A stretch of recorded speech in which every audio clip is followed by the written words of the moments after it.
Dimanche 4 décembre 2016, il est 17h et quelques. Un petit impromptu qui a pour nom, qui a pour titre Rendre grâce à une clémentine. Je n'ai pas trouvé d'autre manière de présenter le petit sujet. Justement, il y a dans la vie des rencontres avec quelque chose qui peut ressembler à de la perfection. Un goût qui serait tout à fait euh, équilibré, plutôt je dirais un goût qui serait au summum de ce qu'il peut exprimer. Il, euh, il, est, euh, il est le plus accompli parmi les goûts qui lui ressemblent. Il est le plus expressif, il est le plus, euh, le plus contentant. Il, euh, il me contente, il me rend l'instant agréable. Il est agréable en bouche, il est quelque chose qu'on a envie de retenir, de garder. Euh, Continuer à s'en délecter signifie arriver à bout de ce goût et, et fatalement cesser d'être en communication, en communion avec cette source de contentement à nul autre pareil. Rendre grâce à une clémentine, c'est rendre grâce à un cheminement, à une chose qui en fait est le résultat d'une d'une volonté, un résultat d'une le travail de tout un tas de contributeurs. C'est arrivé, c'est quand j'ai cette clémentine entre les mains, j'ai là le résultat du travail, la concrétisation d'un effort, d'une volonté, d'un désir, d'une et pour, je suis relié à tous ces gens qui ont participé à la mise euh, à la mise au monde de ce fruit, à toutes les forces de la nature, comme on les appelle, à tous ces processus qui nous, nous relient à la terre, nous relient au soleil, nous relient au temps, nous relient à cette histoire de ce qu'on appelle domestication des fruits, ou à tout ce travail millénaire,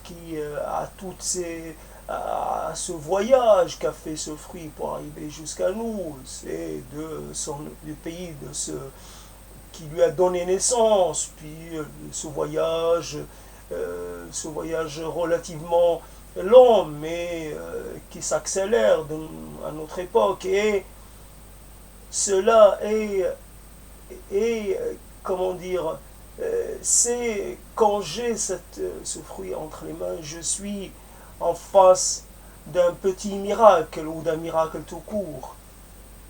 Rendre grâce et rendre grâce à cela parce que je suis, en fin de compte, je suis le dernier maillon de cette chaîne. Je ne suis peut-être pas le maillon le plus important. Je ne contribue même pas à la régénération de l'arbre. Je ne replante même pas, je ne ressème même pas les graines de cet arbre. Et, et arrivé à mon niveau, cela cesse. C'est l'arrêt, la, le dernier voyage, la dernière station de ce que connaîtra ce fruit. Ce fruit qui ressemble tellement par sa couleur à quelque chose de, d'ensoleillé, d'ensoleillé, hein, quelque chose de rayonnant. C'est une belle couleur, c'est une couleur qui, euh, qui régénère, qui apaise, qui ne fatigue point, une couleur qui s'harmonise avec tout. Cet orange, comme on l'appelle, cette orange clémentine, qui est très propre à la clémentine et à la mandarine, cet orange qui est surtout ce petit corps, car la clémentine est relativement petite, ce petit corps qui est si intéressant, si petit, on n'est point, comment dire, on ne se sent pas dépassé par la taille, on est face à quelque chose qui est à notre mesure, nous pouvons l'engloutir d'un seul coup, il suffit de l'épulcher et puis ça y est, la, il suffit de la mettre à nu pour pouvoir, d'ailleurs c'est toujours cette histoire, la mise à nu de la clémentine pour pouvoir s'en repaître. La mise à nu, la mettre à nu, c'est quelque part lui enlever sa dernière peau ou sa peau tout court derrière laquelle elle se protège, derrière laquelle elle affirme sa singularité, elle affirme sa particularité, elle affirme sa personnalité. Ce, ce petit, ces choses qui nous, à certains moments, nous réconcilient avec le désir, nous, avec la nature, nous réconcilient avec l'instant, avec nous-mêmes, avec le reste du monde. Peut-être pas pour longtemps, mais ça nous ramène à la vie, ça réveille notre faculté de jouissance, notre faculté de, de, ce, de délectation. Voilà, j'ai sur une table posée deux clémentines qui sont réunies par des jumeaux, des jumelles en tout cas, clémentines qui ne sont pas séparées. C'est très rare de tomber sur un fruit comme ça qui est mêlé de façon définitive un peu des jumeaux qui partageraient les mêmes membres, le même tronc. Il y a possible que cela se produise souvent, mais qu'on enlève ces fruits, on les met de côté parce que ce n'est pas ce que cherche le mangeur.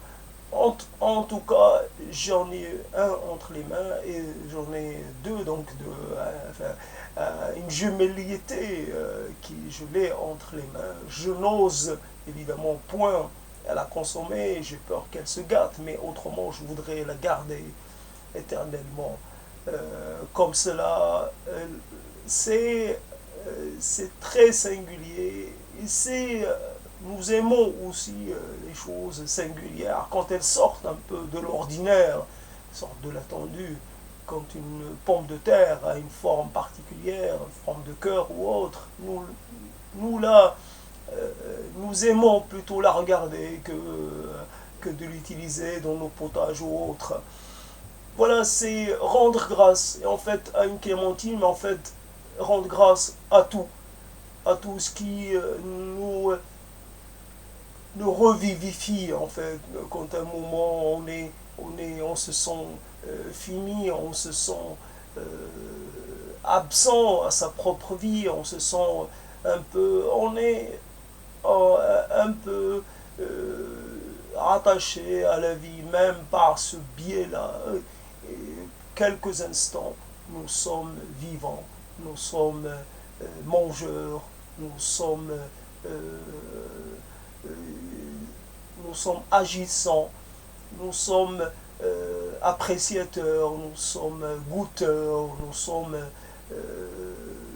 presque je ne sais pas comment le dire, un jouisseur, et voilà, donc c'est rendre grâce à ces choses, au goût, quand il est le goût qu'on aime. Évidemment, nous ne sommes pas tous euh, attachés au même goût. Cela est relié à notre enfance. Cela est relié à nos